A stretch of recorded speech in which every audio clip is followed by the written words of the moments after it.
Guys आप लोग इस तरह के गीत सुनने के लिए तो पहले मेरे चैनल को सब्सक्राइब कर लीजिए और पसंद आए तो लाइक करना और कमेंट बॉक्स में बताना गीत मेरा कैसा लगा।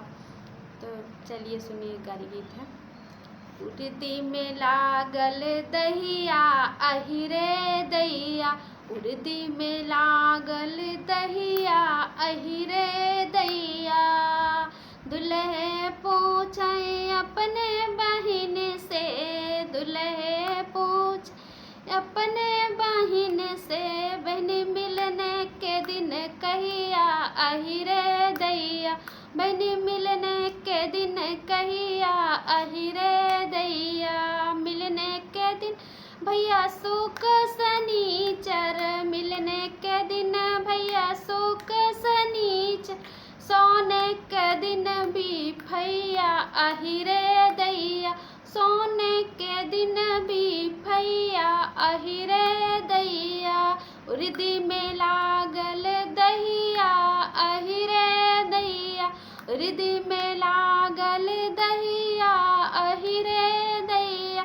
समधी पूछे अपने बहिन से, समधी पूछे अपने बहिन से, बहिनी मिलने के दिन कहिया अहि रे दैया, बहिनी मिलने के दिन कहिया अहि रे दैया। मिलने के दिन भैया सुख शनिचर, मिलने के दिन भैया सुख शनिचर, सोने के दिन भी भैया अहि रे दैया, सोने के दिन भी भैया अहि रे दैया।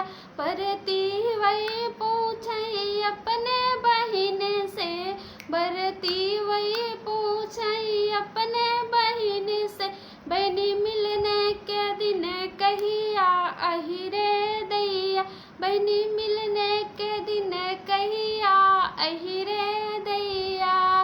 भैया मिलने के दिन सुख शनिचर, सोने के दिन भी भैया अहि रे दैया, भैया मिलने के दिन सुख शनिचर, सोने के दिन भी भैया अहि रे दैया।